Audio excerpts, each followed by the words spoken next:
Hello, hello, testing. All right, I think Hi, we're good. testing. So we can just, I think we could just start. Action. Cut. Welcome to Joe and Raanan first ever in-person episode, and this is crazy. It's quite an experience, and it's going to be Growing Pains, which is a show that's better than this movie we're about to talk about. Why are you pressing buttons? What was the button? I thought it was, no, it's good. Did you just turn me off? Just for a second, but you're back on. I think we're both on. Yeah. Oh, they're going to think I said the N-word or something. All of a sudden, it just cuts out. Are you going to face me? Yeah, I don't know what to do. Feels weird. I think we face the camera to the people. Yeah. We'll face the camera. I mean, yeah, because it feels like I'm like trying to make a move on you. Yeah, you can't look at me. It's the too last much. person who's right there, I made a move on. Well, first of all, I mean, this is the new place. The couch is insane. My knees are higher than my asshole. I sink. It's awful. Yeah, I spent $400 on a couch on Facebook Marketplace. I didn't fucking. It was all I had to put it together, so I didn't sit in it. And it's fucking. You're sinking. You look like you're. It's bad. Yeah. It's really bad. It's like unexpected. It's like when you go to pick up something heavy, but it's light. That's what it felt like. I sat and I just kept going. It looks like I had you like I'm the boss and you're in for it, and I put you in a chair that makes me feel so much more powerful. Like the kind of scene you'd see in American Beauty, where it's like he's low and he's high. Do we get it? Do we see what's happening, guys? Yeah, we did the Sam Mendes this week, and I mean it's insane. We're gonna eviscerate this movie. It's truly. I for years thought Forrest Gump was the most overrated movie of all time, and I'm demoting it. It's not even close. It's not Forrest even Gump close. is entertaining. It's fun. The music is great. It's touching. If you think it's cheesy, I get it. I understand. But you will be touched at some Yes. point. It's moving. Yes. It is moving. I don't know. It's definitely not as awful as American Beauty. This movie is so on the nose. It's so garbage. Almost every scene is shit. Yes. There is literally no redeeming quality to this movie. It is so bad, I can't believe it. I have pages of notes. I have more notes than there are lines. Every line in the movie I had to write down. It is dog shit. And I actually think, I'm going to hurt feelings, if you think it's good, you're not all right. Right. There's something wrong with you.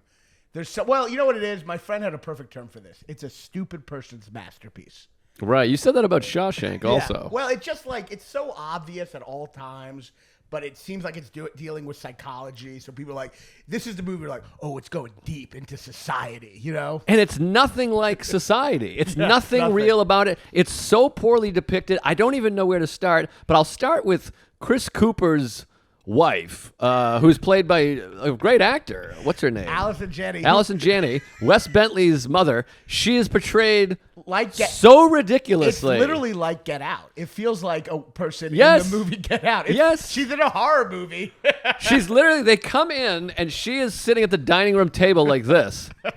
And then she's like, what? Oh, I didn't hear you. So It's I'm like, insane. so she's a complete psychopath. Just make her a complete, she should be in a psych ward. Yes. She can't communicate. She can't hear. She doesn't hear a door open and go, oh, that's what's going on. Well, it's like she saw a ghost and just stopped talking, or she's possessed. But maybe she's like comatose. But they try to pass it off as like, oh no, this is just a sad woman. And I'm like, this is way beyond sad. Right. She has seen a ghost and is refusing to talk about it. She's in a different movie. She's in a ghost movie. Yeah, it just doesn't even make sense. And I'm going to jump all over the place because I'm so furious about this fucking movie. But like you said, the movie Happiness, which we talked about a couple weeks ago, movies like that and Alexander Payne movies just make this movie obsolete. Yes. They do what this is pretending to do, and none of this is close to reality. Nobody's playing it real. Yes, it is the worst thing you can be.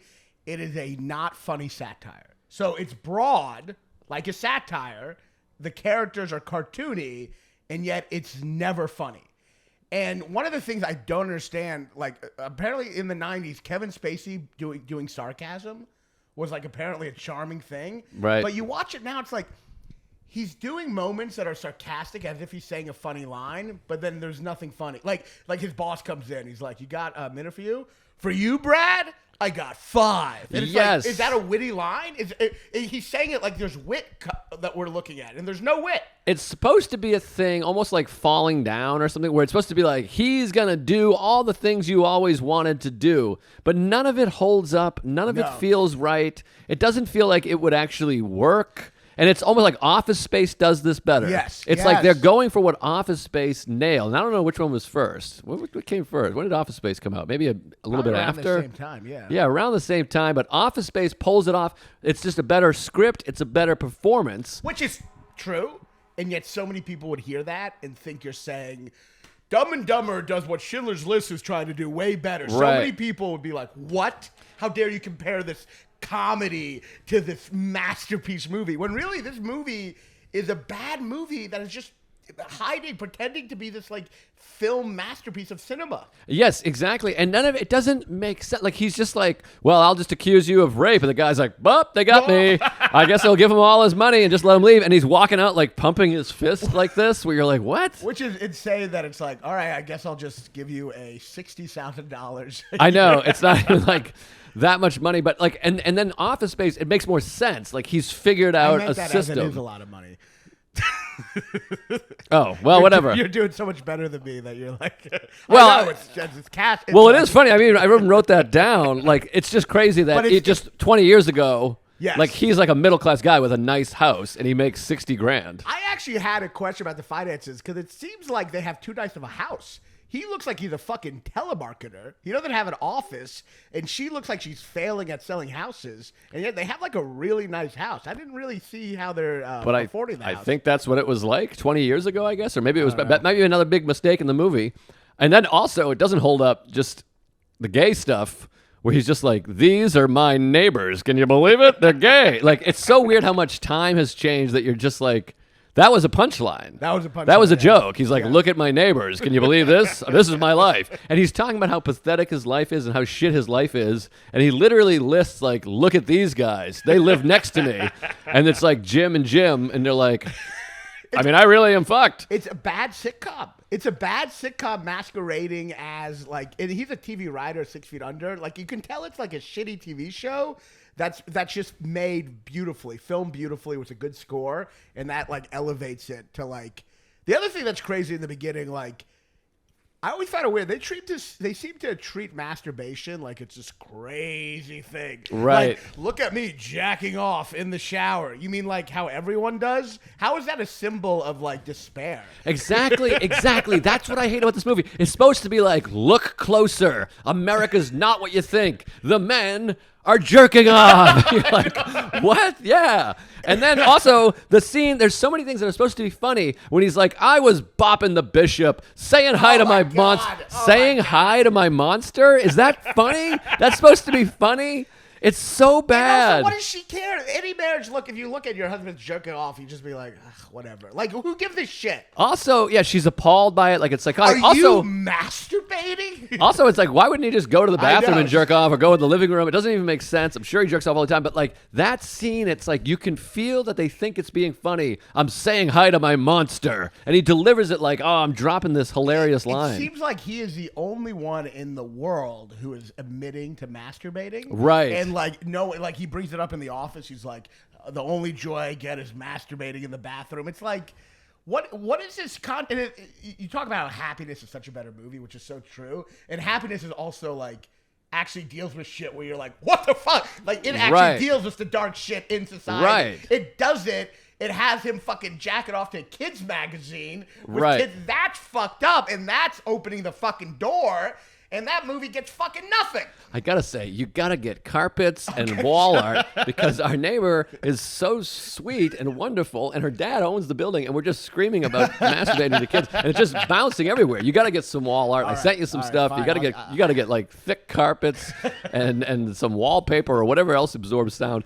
But yes. And then, wait, what were you just talking about? Jacking off Jacking kids, off. fucking- Yeah, and like Election is another movie, like Matthew Broderick. They pull off the look closer thing. Yeah. This is Midwestern life, the suburbs. He doesn't like his wife. He's thinking about fucking his neighbor. He tries to like his wife, but he wants to fuck the neighbor. He's similarly jerking off. He's similarly attracted to a high school girl. It just pulls it off, and it's grounded, and it's hilarious, and it's dramatic, and it's all these things we feel, and it's played straight. This is Yes. all played so like like look at the camera and wink. Look at the camera and wink, and it's also played self-importantly. Like, this movie doesn't look closer, and the whole time it's patting itself on the back, like, look how close we're looking. Like, it's literally the good movies that look closer aren't fucking shouting about it the whole fucking time.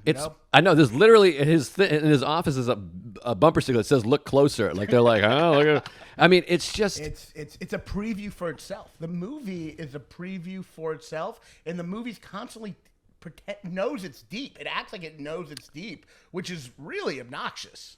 Yes, it's embarrassing, and I don't even. I mean, I have like let's start from just the beginning. Pages of notes. Yeah, let's go to the beginning. So in the beginning, like I mean, first of all, the worst thing. I mean, this is the first movie where I've ever had to. Out of all the movies we watched some shit movies.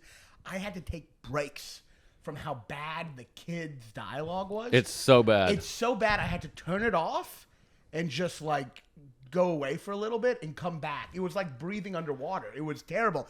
Opening line. I mean, just the girl in the footage in the beginning.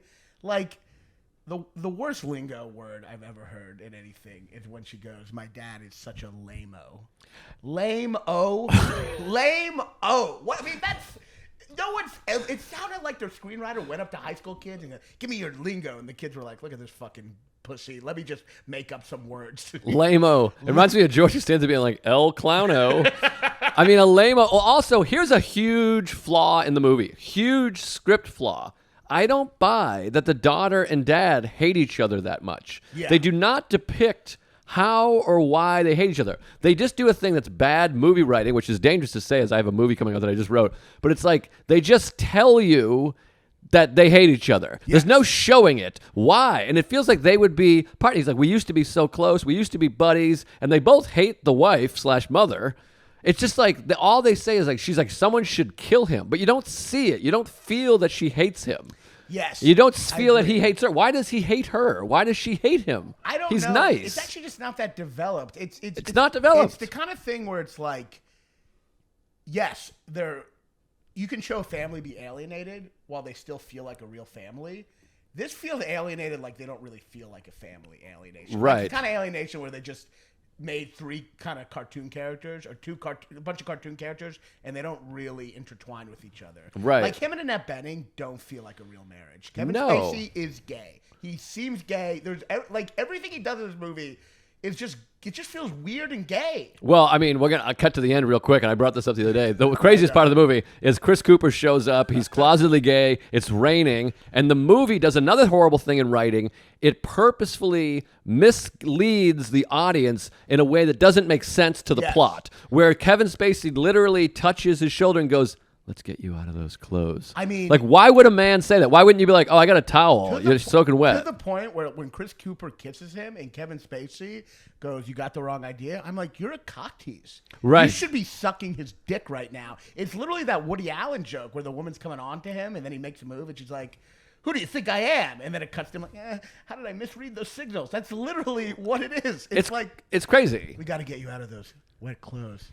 Tell me what you need." It's insane. It's insane. Like, no one would ever talk like that. And also, I'm jumping to the end. We can come back. But like, it's supposed to be a mystery who kills him. You know, someone kills him, and it just happens to be that his wife is pulled over at the side of the road holding a gun, like holding a loaded gun, being like, maybe I'll. And I'm like, so it just happened to be the night he gets shot. His wife also pulled over right before meeting up with him and looked at her gun, really like, what should I do with this? It's just horseshit. And then also his daughter happened to be like, "You should kill him." Yeah, it's just like, we're just creating ways to make a mystery. You're just fucking with the audience just so you can. And it also is weird. Like, I guess they're basically saying Annette Bening was prepared to kill him. Is that what it is? I mean, I don't get it. Or is it saying that she's just like going to talk about the divorce and she just has the gun? And she's just like, I'll look at this while my husband's getting shot. The other thing is like when back to the gay thing, when Chris Cooper sees Kevin Spacey shirtless with Wes Bentley, and they're like, he's buying him weed, and then, Ben. Yes, it's an Austin Powers bit. But that being said, outside of the confusion, what they're doing is gay. He's a middle-aged man, right. shirtless, with a teenager smoking weed with him. How is that not like inappropriate on every level, to the point where if you knew about any of that in real life, you'd be like, there's something going on there. And earlier in the movie, He's jogging and bumps into this guy who's the same age as him, and he goes inside with his son. I know. Like, the dad's not like, wait, what's going on here? This homophobic Chris military Cooper dad. should be concerned. Yes, he should be like, whoa, were you guys are friends? Why are you in my house? Why are you, my neighbor, adult man, going into my house right now with a teenager? And even if you're not blowing him, you're sitting like this with shirtless. Yeah, while he's like rolling a joint it's for like, you? Yeah, it's basically Kevin Spacey's basically gay and weird this whole time. Yes. And the movie's being like, don't cast judgments. And it's like, no. Like, this movie is wrong in its perception. It's great. I want to go back to the beginning. Let's go back to the lyrics, not the lyrics, the whatever you're talking about. What's it called? Dialogue. I wrote it down because it's so bad. He's so confident it can't be real. That's a line. She's like watching this high school kid. She says that out loud. He's so confident it just can't be real. I mean, all their dialogue is so it's such a like. These are kids being vulnerable, but it's like it's just awful. I mean, that's awful. The worst. I mean, one of the other worst besides Lamo. You know what the worst is? No, tell me. Oh my God! When the other girl says something gross, and instead of saying that makes me want to puke, she just goes vomit. That seriously, I watched that. I was like vomit. I wanted to. It's so bad. And Annette Bening is bad in this. She's hot. She's bad. I mean, Not go that hot. watch. She's not even that hot. Hit pause. Go watch the scene where she's trying to sell the house, and they're like, "This isn't lagoon-like. There's not even any flowers." And she says, "Oh, there's no plants." And she's like, "Is this not a plant? I can call an architect." Also, It's yeah. so It's crazy. like, you're selling the house to them. Why are you getting angry? Like, where is that going to lead? It makes no objective sense. I don't buy her breaking down, crying. She is playing it comedically, but it's not funny. It's a It's the worst thing where it's the broadness of a satire, but without the humor. So you don't have character development. You have no nuance or humor. Yeah, it's. I mean, it is really fucking bad. It's. I gotta stop saying bad because they'll be like, why don't you pick a new word? It's yeah, they always fucking say that. It's well, they do that to me every time. It's someone literally messaged me like, you said you know what I mean 48 times, and then they had like a montage. But it's like That's fun. I didn't get that. Send that to me, not him. it's this thing where it's like this is an unfunny, broad satire that for some reason in America at the time they were like, this is one of the greatest dramas of all time. It's weird. It almost swept the Oscars. Everything but Annette Bening won. It won screenplay, director, actor, and picture. Yeah, and it's insane. It knows nothing about kids. I mean, number one, this is a bit. Maybe we've talked about this, but fucking, she's like a goth girl. Why the fuck is she cheerleading? She seems like there's nothing about her that she seems like a sarcastic goth girl. It Right. seems like there's nothing about her that suggests she would ever be cheerleading. I know, and then that doesn't make sense. They're friends, and then again, when they're driving to the fucking gym to go watch her performance or whatever, none of it makes sense. They're like, you hate her. They're just saying that they all hate each other again without showing it. I already made that point, but it's just so fucking bad. It's this thing too where it's like it's this thing that they do that's really bad with kid development where they instead of realizing that friends usually are very similar and so have similar ideas, they have two very different opposite stereotypes hanging out with each other just to show the contrast. But it's Right. like they wouldn't be in the same circle. No, she would be making fun of the hot chick. Would be like, "Fuck Yeah. her! Look at this goth retard. She's an idiot." And at the same, and yet they're like friends. It just makes It's just like really bad kid writing. And then I mean, let's go to the fucking first fantasy. This was clearly written by a homosexual. Yes, I think they're called gay now. Well, I think homosexual still works. Which is No, fine. homosexual's bad. Is it bad? Yes, it's gay. There's nothing wrong with being gay. In fact, honestly, a homosexual can write anything. But it's No, I'm saying the word homosexual is bad. I'm not saying homosexuality is bad. homosexual. That's not a bad word. It's out. That's out. It's out? Homosexual is out. It's been out for a while, and somebody explained what about it. homo? Well, homo's worse than homosexual. Oh fuck.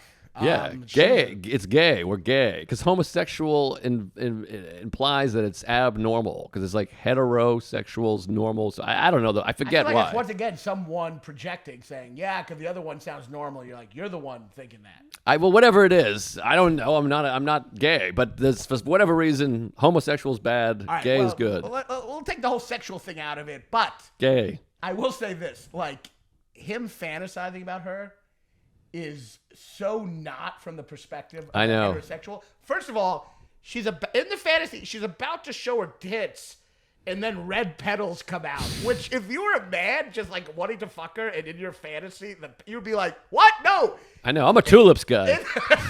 In the movie, in his fantasy, in this supposedly heterosexual fantasy, whether you're gay or not, even if you're gay, like you wouldn't want to see like a guy unzip and there's petals coming out. You want to see a dick. No one's thinking about petals. This is someone who's like wrote this going, tits are gross. Let me hide them with rose petals. It's insane. Well, it's supposed to be artistic, but again, it's just pretentious. As Francis Ford Coppola said, there's nothing worse than a pretentious movie. That's what this is. And another thing that I fucking hate about that scene that takes me out of it, it's so bad, is that jizz? No, that's not jizz. That's a toenail. That's even worse. But this house has gotten disgusting in 2 weeks. But another thing that's horrible that I hate is that he plays it, and we talked about this the other day, is men who are creeps, or not even creeps, just regular men. The face looks normal. He's talking to her, bumbling. He's sitting in the bleachers literally like this. Like mouth gaped open. He should just be like this, like just looking. That's how you look at women. That's the thing about sex. Yeah. You're just talking with a straight face, and in your head, you're like, you're fucking, you're eating them out, 69ing, but you don't stand there and go,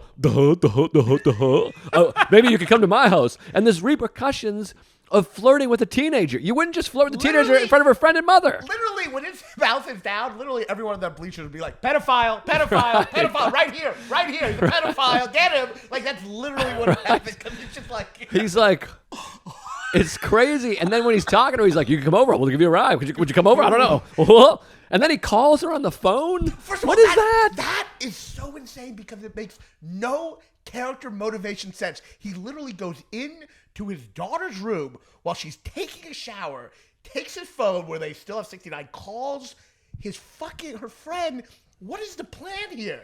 If the girl answers, is he just going to talk on the phone, and then his daughter comes out with her tits, and he's just like, get back in the shower, I'm talking to your friend. And he doesn't, he just hangs up. It's like, but like, for what reason? What was the plan? It's just written for comedy. It's this thing, my biggest pet peeve. It's just written to be written. Like, hey, we'll just have that. That's a funny scene. Character motivated. It's just, it's not thought through. Someone who's attracted to like an underage girl is not going to be like so obvious about it. He should be looking through her yearbook and finding photos and stuff, and then just looking at the photos, beating off. Even in Happiness, I mean, it is very simple. Like Happiness, like when he sees that little kid, that little hot kid playing baseball, he's not like, oh, right, of course. I mean, it's insane. And yes, the scene where he's talking to her afterwards, where he's like, is some of the worst acting. I mean, I don't know. I don't know if the director was just like, I think Kevin Spacey might be a bad actor.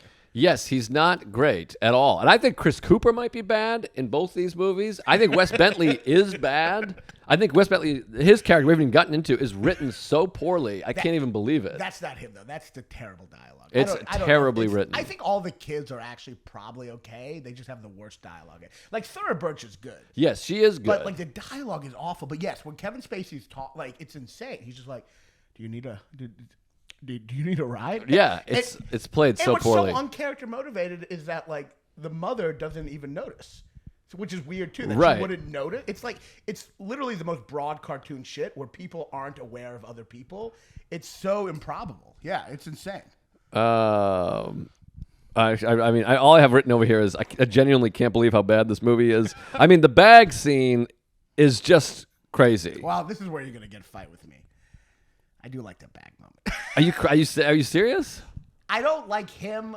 First of all, Wes Bentley, by the way, is a psychopath in this movie. He's truly a serial killer. This is what I totally forgot. He's a serial killer, and he's clearly a stand-in for the writer. Like, he's clearly like the writer is him on some level because he's trying to show people about beauty. This writer is such a narcissist. He's like trying to teach the world about the beauty that people don't see. But like, Wes Bentley is a psycho. Like, he's taking footage of like a dead bird. He's saying he's fucking smiling at Kevin Spacey's. It's insane. That's the single craziest part of the movie. Of all the movie, I mean, to jump to the end again, the scene that like Kevin Spacey's been shot in the head, and somehow his face doesn't explode when he's shot directly straight on the back of the head, but that doesn't matter. And this kid in front of the daughter, kneels down and smiles at a guy who'd just been shot. This is a teenager, teenage kid. It's insane. Yes, he should be locked up in prison. He should never been left out of the mental institution. He is a psycho. He's basically the whole movie's like, the world's beautiful, like the smile on a hooker after I strangled her. Isn't it so beautiful? He puts her name in fire in her backyard. Yes, and somehow throws rocks at the window and is back up into his room. Little things like this drive me crazy. So he lit a fire somehow without anyone noticing. Exactly. And then he's throwing rocks at her window. By the time she walks from over here to the window, he has made it back upstairs in his own house and is filming her. You know what? And they're okay with it. She likes being filmed. You know what this movie is really just a testament to? If you just have a good score, you'll just trick people to not realizing how dumb a movie is. I don't even know the score is that great, but it's pretty good. But here's the thing about the bag. Tell me about the bag. Tell me why that bag shit is good. Well, I got actual douche chills during it. Like I literally got goosebumps at how bad it was. I'm gonna do that as a pickup line and just hope the girl doesn't like have it through the movie. Like bring her over and be like, she'll have the thinking couch. I'll just play a video of a bag and be like, it's just so beautiful. Well, I'm like, you're a bad filmmaker. If he's like, this is the best thing I've ever shot. I'm like, oh, okay, wow, it's great. I mean, I like the bag and the leaves. I don't know. It's kind of a Buddhist thing, finding beauty in everything. But you hate. I'm sure you hate the feather in Forrest Gump, but you like the bag. Well, the bag. The feather came first. But the feather is like, that's already beautiful. The bag and the wind, that's like a Buddhist thing. Looking for the beauty in places you don't see it, you know? I mean, I understand it's supposed to be Buddhist. It's pretentious Buddhist. There's just so much beauty in the world. Sometimes I'm overwhelmed by it. Oh, by the way. Well, let's not get to the end of the movie yet. I mean, we've been to the end. We've been back and forth. We'll go back and forth. But the other thing, this movie is everything about it is improbable. Well, another thing that's insane is when they have that weed part, and of course he's like, "This is the only weed I smoke." And he's like, "How much is it?" He goes, $2,000. I know. $2,000. And it's like this much. It's like a small little thing. And they're not suggesting he's ripping him off. They're suggesting, right? I think the screenwriter went to some kids in high school and asked for research, and the high school kid just lied to him just to fuck with him. He's like, yeah, weed, the good weed, it's about $2,000. It's not even like an ounce. It's like a small like cube. That's like the good shit. Well, everyone says lame-o. Lame-o's really cool. If you think something's gross, just say the word vomit. That's all you got to say. That's how cool kids talk. Well, and another pretentious scene. It's like the word. There's nothing worse in movies than when like a movie's talking about another movie. Yes. The first scene when they're high outside, and he's like, "What was that movie with the guy, the Reanimator?" Oh yeah, and they're like fake laughing. I know. Fake high. It's just like, ugh. Yeah. They're laughing without saying anything funny. It's just insane. And also, the other thing that I really kind of I was surprised by. I remember this movie being, he's this guy who gets pushed over, and then he finally explodes, right? Yeah. But he's kind of like pretty blunt and sarcastic from the beginning of the movie. Right away. There's no real like switch. He's in the opening scene. He's like yelling at his boss. Like, yeah. When I feel like he was always. There was no point. He's like confrontational right away. No, it's like if you like this movie, you think it's good, we'll just keep pointing you to movies that pull this off better. Yeah. Election. Happiness. Yes. What was the Office Space? I mean, there's just like movies that have done very similar, so much better that didn't get any of the love. Like, how is this movie get more Oscars than Election? I don't get it. Because those movies are so great that they don't act great. They just are great. This movie acts great. And it's like a comic who always talks about how funny they are, and it convinces people. It's like the movie is an advertisement for itself. Great movies.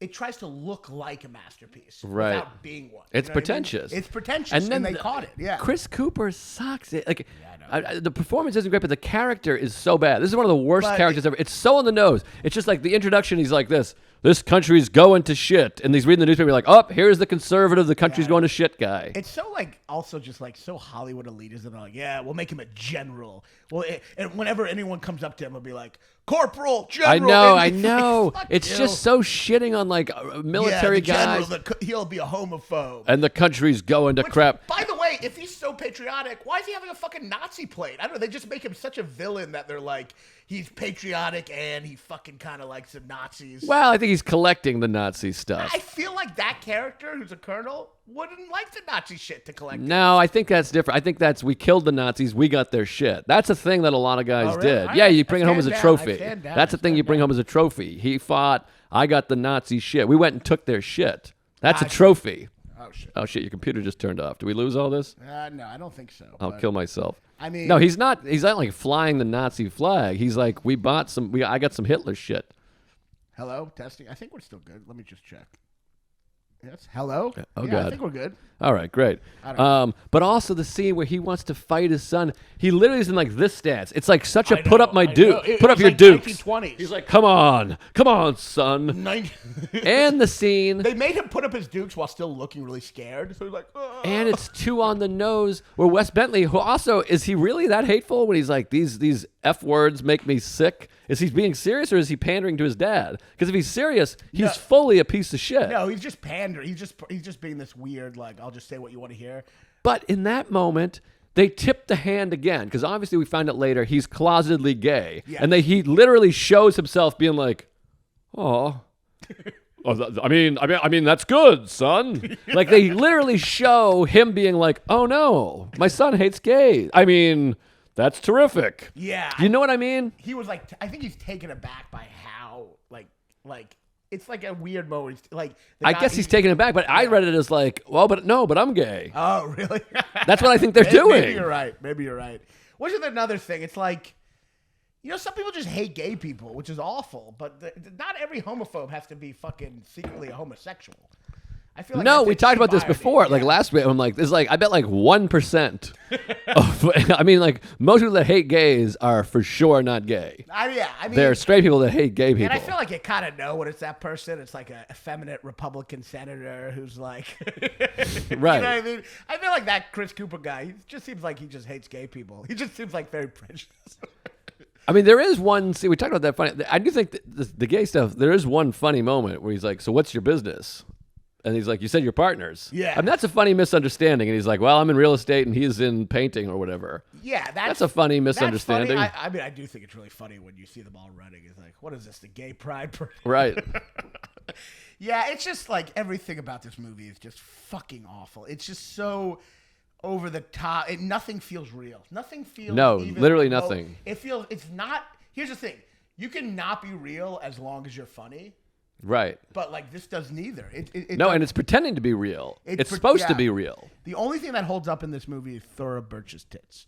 That's the only thing. I forgot you see them. Oh, and the other lady's tits too. You see them, which by the way, I actually think like I'm gonna get a little. Can I get a little wokey here?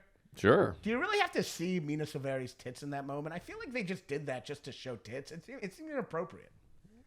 Yeah, I can see that, I guess. Don't know. I didn't think about it either way. I mean, Thora Birch is different because I feel like that's like this intimate moment between her and Wes Bentley. But when they just show, like, he just takes out her tits and then she says, I'm a virgin. They could have had her say, I'm a virgin before. It's almost like they exploited her just to have tits in the movie. I also just kind of don't buy that all of a sudden he's, like, moral in that moment. Like, he's been, like, wanting to fuck this high school girl this whole time. And finally, in this moment, she's like, okay, fuck me. And he's like, oh, I can't take her virginity. Like, all of a sudden, he just has a moral moment that you're like, okay, I guess. And then all of a sudden, all his problems are solved because he was going to fuck her but decided not to. And he's like, yeah, for the first time in my life, I feel great. And I just love my wife. Where you're like, explain that. Why? How?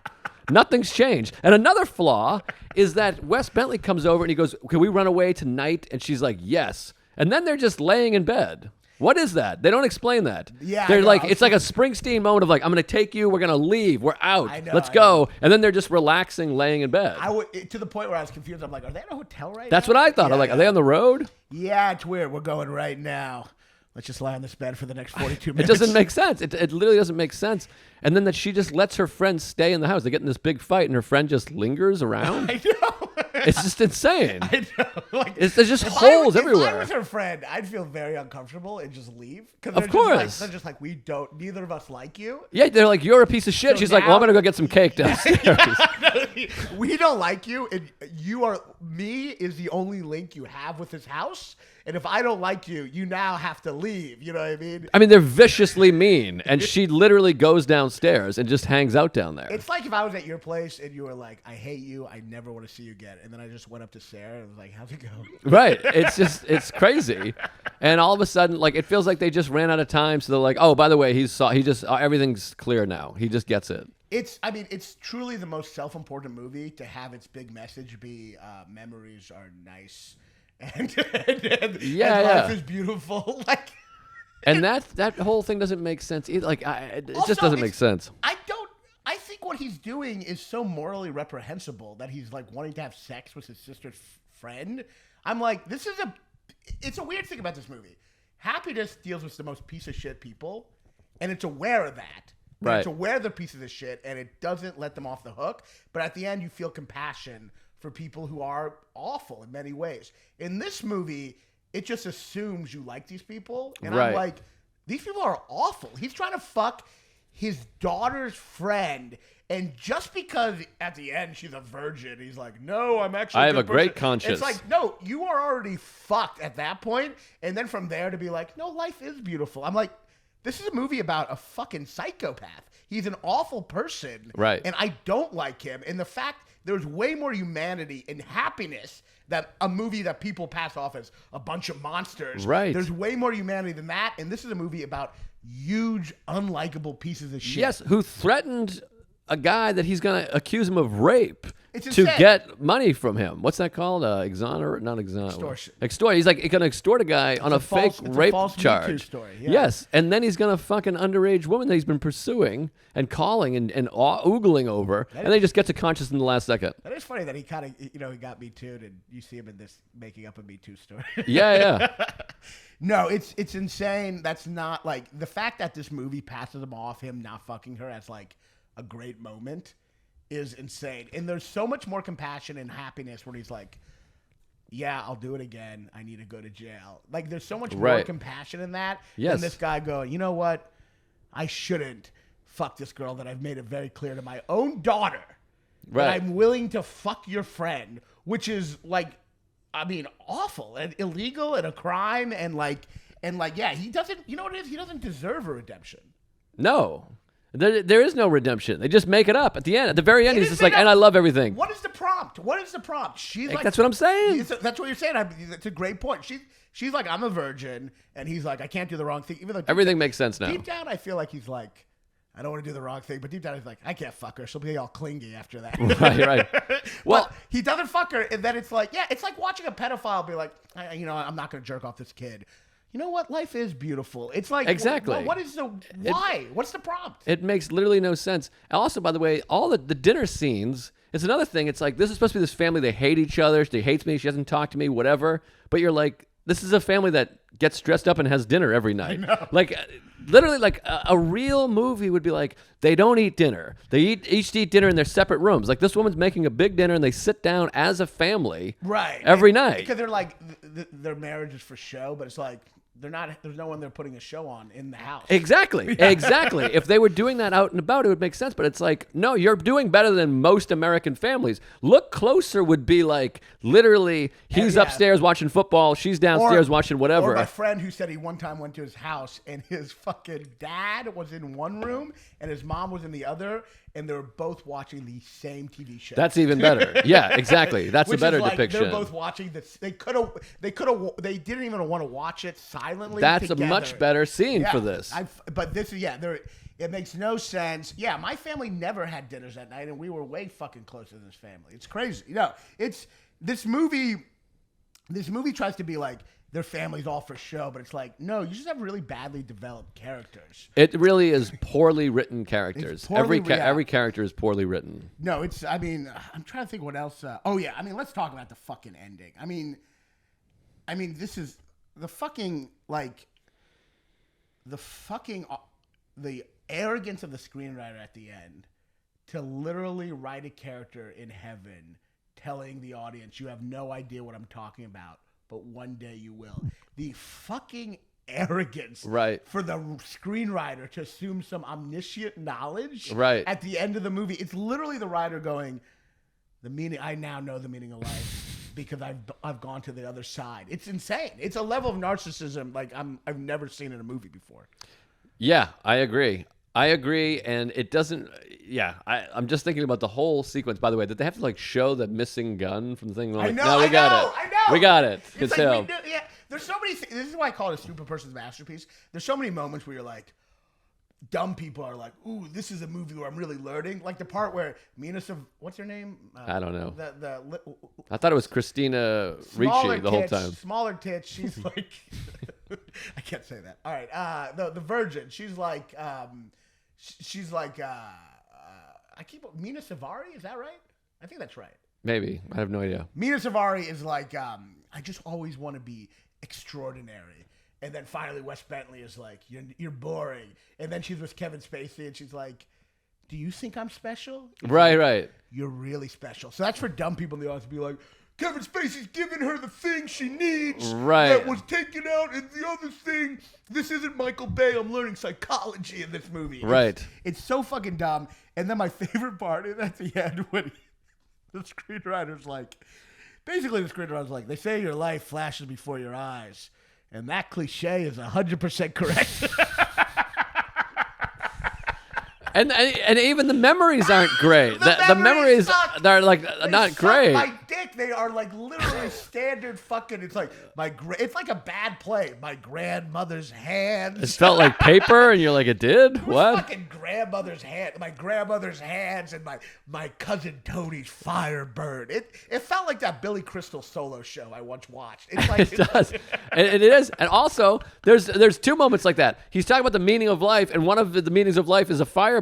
And also, when he almost spills on the couch, she's like, you almost spilled on the couch. And he's like, it's a couch. And he throws his thing down. He's like, who cares? But one moment earlier, he was like, I bought a 1970 Firebird. It ruled. I'm like, you're talking about vain purchases. Of course, yes. That's what you were just talking about. There's no spirituality in this movie. And also, this is the other issue I have, which is so bullshit. They're about to have sex. He's attracted to her. She goes, you're about to spill the beer.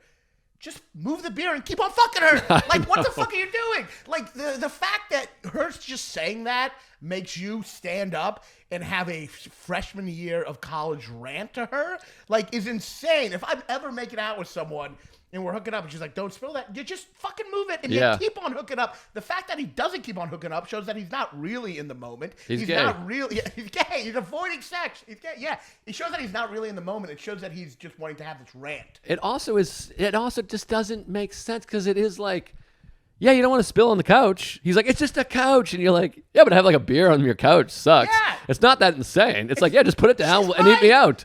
All you have to do is put it right. You have to do one gesture. And then eat my asshole out. Fuck her in the ass, right there. You could have fucked her. You could just put it down. Yes. Fuck her. Drink the beer. Fuck her with the beer bottle. You could have done so many things, but instead you stop. You're the one being high maintenance. That's the thing. She's not being high maintenance. She just says one thing. I know. And then he's like, well, now we can't fuck. The whole energy's like off. a lady would. Yeah. And it's also like, he's like, what happened to that lady that used to like stick her twat in eye socket in fucking electrical sockets? And she's like, I don't know, I'm 51 years old.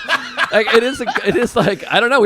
I have a job. I'm like, what? By the way, that part is so funny because he's trying to use examples of crazy things you do when you're younger, but clearly the screenwriter is like a psychopath. So he doesn't know. So they just go, remember that young girl who used to fake seizures at parties? I'm like, know. What? What? Is that what you think like Van Wilder is? Like just faking seizures? Yeah, who cares? Who cares? What if you used to be different? You used to fake seizures I know. at frat and it's parties. like, what? All it's right. like something's changed in these last 42 years. I know, exactly. She's like, yeah, exactly. I'm 48. I don't know. I'm like, you want me to fake a seizure? Where? And how is that ever a thing? Well, that's insane. No, it's nothing. It's faking that. a seizure. Well, it's the kind of writing that feels like he was ripping through the script and was like, fake a seizure, I'll fix that later. Yeah. Like nobody was like, no, you got to make this like smearing your tits on a cupcake or whatever. You got to have details. The memories at the end seem like first job and I'll come back. I'll be like, all right, first writing, grandma's hands, obviously, fucking leaves on the tree. I'll make that more specific later. Exactly. And then he literally just goes, leaves falling. Yes. It's bad.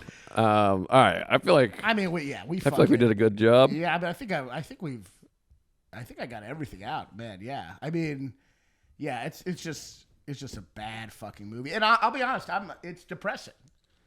Because I feel like they say good shit rises to the top. It's like, no, bad shit kind of wins out at the end. Yeah, it's amazing that this movie did this well. And then but we're not alone. This movie the reviews have gotten worse as time went on, and it kind of became a joke. Is that true? Yeah, it's funny. Like someone wrote that. I was reading. It was just in the Wikipedia page, but someone was like, many movies have been considered great, and then later through more, whatever you call it, scrutiny. Yeah, that's the word I was looking for. Like, don't hold up as well. But few have ever become like a national punchline, like the way this one has. Yeah, I didn't realize that. I saw people. I think people still love it. My buddy, my screenwriter partner, said he was like talking to some guy who is talking about the producer of that movie, and he goes, he produced American Beauty, which I'm sure we both agree is a masterpiece. Like, he just assumed, like, my friend would think it's a masterpiece, you know? It's weird. It's a masterpiece of shit. I mean, it's bad. It's a bad, and Kevin Spacey is, I don't know, I think Kevin Spacey,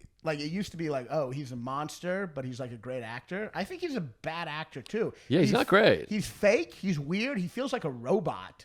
Like, it's just weird. He just talks slowly. What do you need from me right now? Yeah, it's bad, and I would love for someone to try to debate every single point we've made. Like, because each point we've made takes me completely out of the movie. I know. Like, it's not like all these things put together make it bad. I'm like, each thing we just said, I'm like, that makes it suck. This makes this movie suck. There's no real lesson. There's no real laughs. It's just no bullshit. Laughs, and to fucking like, for a screenwriter to end a movie on, you might not know what I'm talking about, but one day you will. I mean, the fucking pretentiousness. Also, by the way, just another out of all the many improbable things, he's talking at the end after he gets shot, right? And he goes, there's so much beauty sometimes that I can't take it, and I have to just remember to breathe. Is he having a panic attack in heaven?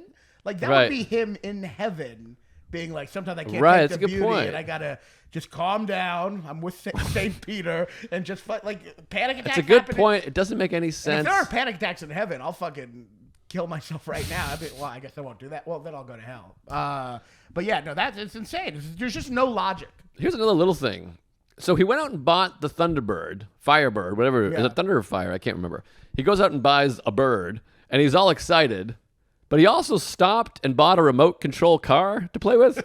What's the remote control car? It's like, it's just for like this bit where he runs over her feet and she's like, good heavens. I know. So he's like, I'm going to also play with a remote control car. That's his idea of like this great thing. It's insane. And honestly, the scenes between them where he's having a midlife crisis and she's pretending to be annoyed is so cartoony. Her just being like, what are you doing? Are you smoking pot now? I know. It's just, and then he's all cool. Like, he is not cool.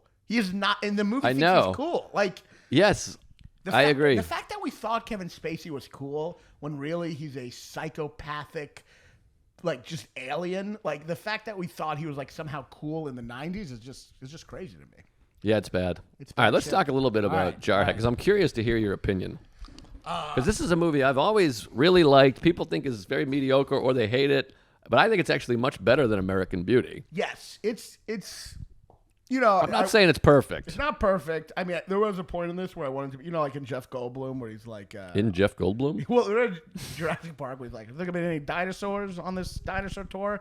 There's a part where I'm like, is there gonna be any? I know that's the point, but that's the point of the movie. Yeah, but I thought I actually liked it, especially after American Beauty. I'm like, this is like really isn't like it's real people. It feels, and it's like. It feels very real and not moralizing and kind of just gets into their world. I mean, I'll be honest, I was a little bored at times. It's a little boring at times. It could be a bit shorter, and I just watched the second half. The second half, there's some moments that I'm like, I don't love, but I do feel like it's an effective movie. I feel like it's very effective. You feel the feelings. You feel the boredom. I mean, you literally feel bored, but you feel the boredom of the characters. You feel the eagerness. You feel the anxiety of him like arrive. First of all, I think Jake Gyllenhaal is like one of the great actors. I think he's fucking stupendous. I fucking just love this guy. I also love Peter Sarsgaard. I think he's like pitch perfect. I think they're both just great characters. Also the guy that's from Framingham, Mass., the funniest guy in the movie. From who? The characters from Framingham, Mass. When they do the camera, he's the guy that says a dick but smaller. Oh, okay. Yeah. He's great, and he's like, "Can I talk to my brother?" That whole sequence is great, and he's like, "You are fucking wild." He'll know what I mean. He's so real. That character is so real and so good, and I just love so much of this movie. I love the boredom. I love when he shows up to the unit and he's like the outsider, and they fucking haze him or whatever. Yeah, it's very effective. Well, and there's also, like, I'm watching, I'm like, oh, this is pretty good. And there's also extremely disturbing scene, like, 15 minutes in. Which one? Where the guy gets fucking killed in training. Oh, yeah, that's insane. I'm like, because this is based on a real book. So I'm like, is that true? I think that would be the biggest news story ever. Yeah, there's no way. Because it's based on a book, a memoir by the guy. I'm like, yeah. But I don't know. I'm kind of curious. I didn't have time to look it up, but I'm like, that's insane. I mean, is it the Hunger Games there? I Like, didn't either. There's a few things like in the second half too, where they're just lost out in the desert, and like no one's looking to. There's a few things that I imagine. I don't know, but I imagine some Marines would be like, "This is a little disrespectful." The idea that like there's just Marines missing like around, and then like Jamie Foxx is like, "You guys were still out there. Sorry about that." Jamie Foxx, I think, is great in this movie. By the way, he is great. Though it is funny that they're like that's the platoon full of retards and idiots, and they're like, we think you should be the Marines. Like right. But like, I mean, I don't. But yeah, I mean, it's based on a true story. Though I'm sure he wouldn't be allowed to say that they murdered someone.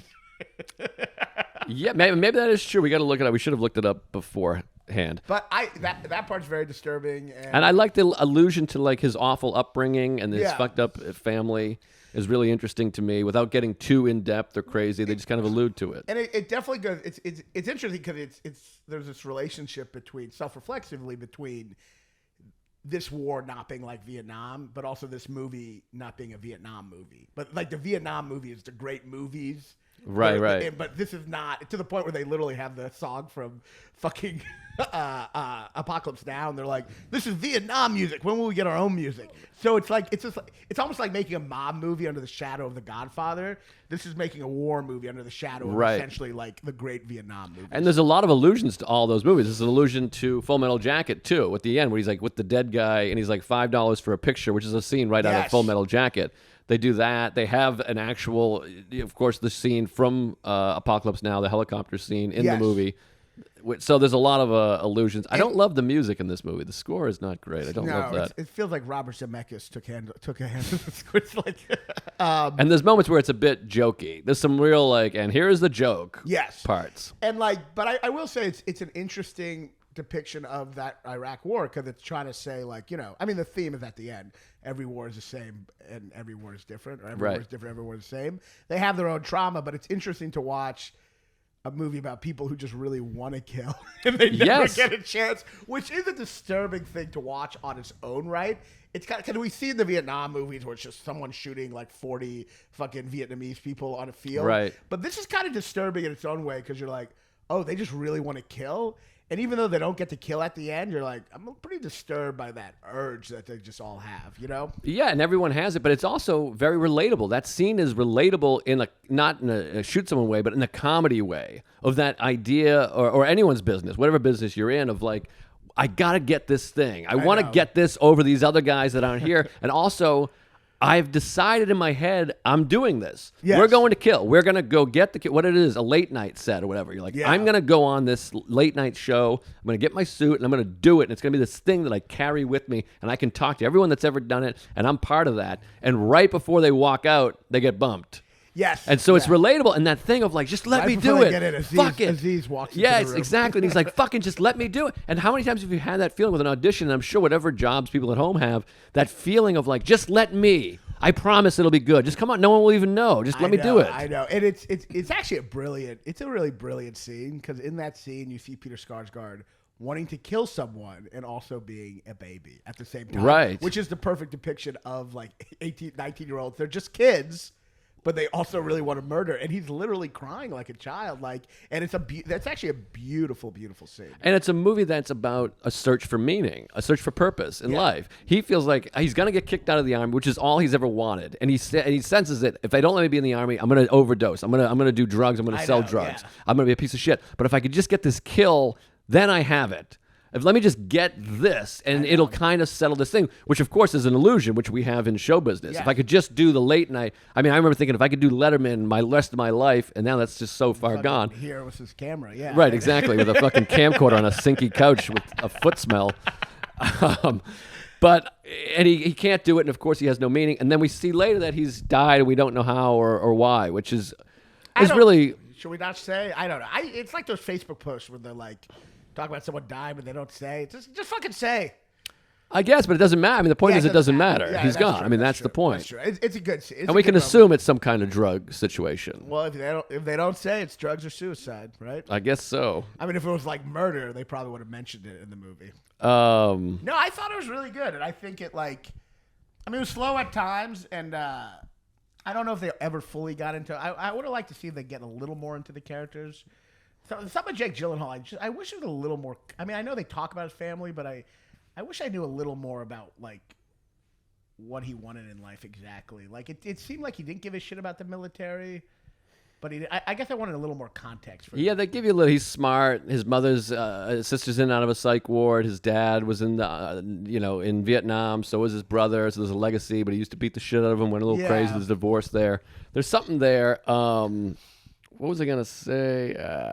Is this really happening that much? Though that like everyone's wives are fucking somebody. Like there's a board and like literally everybody's on it. I'm like, what are the percentages of guys who wives fuck somebody else while they're away for 9 months in war? Because it's literally like a board. There's like 50 people on it. 50 women. They're also they really weren't gone for that long. No, it's like a few months. Like 3 weeks. But also like that one woman was the deer hunter video. Yeah. So she essentially, to get back at him for something. Cheating. He was like, can you bring me the movie Deer Hunter? And she's like, all right, I'm gonna fucking. It's gonna be huge. But then she had to like start Deer Hunter, press stop, and then like kind of record. Yeah, that's fun. Well, that's weird. Also, I also feel like, by the way, he watches for like a minute, and then he's like, wait a minute, that's my wife. Like, I'm pretty sure if I got a video and my wife was getting railed from behind, I would immediately be like, that is my wife. I know. It wouldn't take me very long. It was to the point where I'm like, wait, is this something else? Like, is this a porno? And then he's like, oh, that's my wife in it. Like, he's just recognizing her, but it's like clearly her. Yes. Yeah, that's bizarre. Also, I mean, if you're gonna press record, you'd probably see her walking up to get fucked. They couldn't get in the middle of fucking, could they? Maybe. I guess he cut it. Yeah, she might have. I don't know. She had to do a lot of editing for this. Yeah, it's quite a scene. And then it gets a little heavy-handed at times, particularly the one line we talked about it earlier, but the one line where he screams into the camera, "We never have to come back here again." And you're like this, all right, I got you. But it is great that like leaving and thinking they're about to go to war and just them all partying. That's a pretty great moment. It's funny, but it is like a little ridiculous. He's like, it's screaming, it's death, and it's like, oh, they're partying. Oh, I see. Yeah. It's a bit punchliney, but it's good. I mean, after fucking the cartooniness of American Beauty, I'm like, this movie is like a fucking documentary. Yes, no, it's much better, and it feels documentary-ish quite a bit in the movie. And I like the idea of boredom, thinking you're going to get something, and it's a good depiction of life. It's like you want this thing, you think it's going to be this thing, and it's just not, and it's a lot of waiting around, and that's what life is. Yes, and I also love when the one guy calls that Mexican guy, like, I'm guarding the Mexican midget, and then the Mexican goes, all right, that's a lot coming from Squishy Face. He's like, don't you ever call me Squishy Face. It's like, you just called him like a slur. Like, right, that's the joke. I mean, that's the joke. I feel like midget is way... yeah, of course. But I just like that character. I feel like midget, like... It's like I called you the N-word and you were like, bozo. And I'm like, whoa! There's funny moments in the movie. And there's like beautiful shots, too, with the oil and everything. And some really Sam beautiful Mendes is stuff. Always good with the shots. Oh, the fucking horse with the oil on him. Yeah. That's beautiful. What else? I like at the beginning when he's on the plane and he goes... Are those nuts warm? Because you can make my nuts warm. And she's like, I don't handle small nuts. I'm like, I'm glad that we don't have sexual harassment anymore. But it does take away people having a fun little rapport. Oh, yeah. Because he was saying something inappropriate, but then she came back with something. Yeah, of course. They're capable. It's nice. It's a nice rapport. And now it's like he says that and they like land the plane right away. Right. But it's like, it's kind of He's out of the army, yeah. It's kind of nice to like just have that little back and forth, you know? There's a lot of funny jokes. I mean, look, it's a penis, but smaller. I still do that line. I've been doing that line for 20 years from this movie. Yeah. And then also it's funny when he's like, left hand's offensive. And then when they bump into the guys on the camels, and he's like, it's his left hand, shoot him. It's like a funny scene. There's some funny moments in that. I mean, but like also like they are depicted as fucking idiots a few times, and I don't think Marines are idiots in that rationale. I mean, I'm sure they come to bars and they act like assholes, but he's like walking out of formation and stuff. Yeah, there's a lot of just defying they somehow feel like the worst platoon and the most and like Green Beret. Maybe the Marines. Maybe I'm just thinking of Green Berets. Maybe Marines you can be kind of dumb. I don't know. I mean, you can be dumb, but not like military dumb. Yeah, where he's just like they're just avoiding like orders and stuff, and they're like, fuck you. They're like, and then he's like, which way do I point this thing? Yeah, like, yeah. Don't they know how things work? Yeah, no, that's a little. That's the co-pilot from Flight, by the way. I know. I was like, that guy looks familiar. Yeah. And then Krasinski has a cameo too. I know. Yeah. Who but it was kind of funny that Krasinski came off as like, like back then he was just like a nerd, I guess. Like that was his whole thing. He's really like kind of considered a jock now. I know. In that movie, he's just like, I went to Dartmouth and studied the classics. You know what I mean? Yeah. Yeah, but yeah, he's a little fucking. How old is he? He must be like 20. Like 25 there, maybe. Yeah. But it's a good movie. It's a good movie, you know. Yeah, I mean, yeah. I don't think I like Sam Mendes in general. I just feel like he's shallow a little, but like. Yeah. I mean, this movie's pretty good. I don't love good. 1917. I hate American Beauty. What are the other ones? Road to Perdition. Oh, yeah, that was very cliche, too. Yeah, I remember. yeah. I haven't seen it in years, but I remember watching and being like, oof. I always feel like Sam Mendes cares more about the lighting than the story. You know what I mean? Or the content, you know? And yeah, I mean, 1917 had some cool shit, but it's ultimately, I mean, there's some cool shit in it. There's some great moments, but it is ultimately the big message of that movie is like, don't give up. Just the message of that movie is just keep on going. Right. You know, if you believe, Yeah. you'll get there. It's not, yeah. This movie I thought is much better than that one. This is his best movie, I I'd say think. this is his best movie, and it's pretty boring. Yeah. It's not great. It's good, not great. Well, I mean, Jesus Christ, this is our first thing that we've done the fucking, this is our first video thing. This is pretty crazy. Here we are, This is live, huge. and I'm sure a lot of complaints will be the couch is too low. Well, There's the too much sound- space over our the head. sound's actually kind of been sounding weird in my headphones this whole time, but maybe it'll be good. This is a good time to bring it up. Well, what am I gonna? I can't stop it, you know. So where can they see you? I got dates this weekend. Providence Comedy Connection, November 26th, 27th. This weekend, Friday, Saturday, November 26th, 27th. I just added one night only, December 1st, Cleveland Hilarities. That's a Wednesday. One night only. Get tickets. And December 22nd, Secret Group, Houston. One night only with Sarah Talamaj. And that will sell out. I'm selling tickets now. It's very exciting. Oh, Secret Group. I'm trying to get in with them. I'll put in a word. Yeah, You should be there. Yeah, because I'm doing Riot. I'm trying to do that like the night before. Oh, nice. Well, anyways, December 22nd, Houston, and December 1st, Cleveland, Providence this weekend. And you're fucking special. Are you like Special. Are you like sold out? No, but December 7th, the first show is sold out. The second show, I feel like it'll fill in. I've been only promoting me on our Instagram page. I should probably promote you some more. Oh, that's fine. Okay, you know you're doing good. All right, you can see me. By the way, thanks for everyone who's coming out. I feel like the podcast fans have been coming out. They're coming, baby. So you can see me. I'm headlining Syracuse Funny Bone this Wednesday. Ooh. Thanksgiving, the day before Thanksgiving. That's the busiest night of the year. So yeah, come out to that. Meaning everyone has plans already. And then you'll see I'm opening for Kathleen Madigan, my mentor. Do you have a mentor? Mentor? I don't know. I mean, I got a lot of people. I mean, Colin, I'm really close with. Yeah, she probably wouldn't even accept my menteeship. But, Yeah. I just wanted to have one. But anyway, she's one of the first comics I ever opened for. She's great. Opening for her in West Virginia at the Hollywood Casino. West Virginia. And then I'm doing Doug Benson's 12 Nights of Christmas at Gramercy this Sunday. Are you doing all 12 nights in a row? No, 12 Guests at Christmas. Oh. 12 Guests at Christmas, and it's like a competition on stage. I'm excited. Then you can see me at Vermont Comedy Club on December 4th, Vermont Comedy Club, and then Velveeta Room in Austin, December 10th through 11th, and then the Riot in Houston, December 17th and 18th, and then of course my special, December 21st. If you're in town. If you're going to be in town, even if you're not in town, if you're close by, New Jersey or whatever, fucking reserve tickets now. It's on the link in my bio at Raanan Comedy. Reserve tickets. It's going to be a great time. What, no? Yeah, tickets. All right, tickets. Reserve tickets. And, hopefully people will come. Yeah. People will come, Ray. Yes. People will most definitely come. So, thank Feel you. the dreams. Great episode. Cut.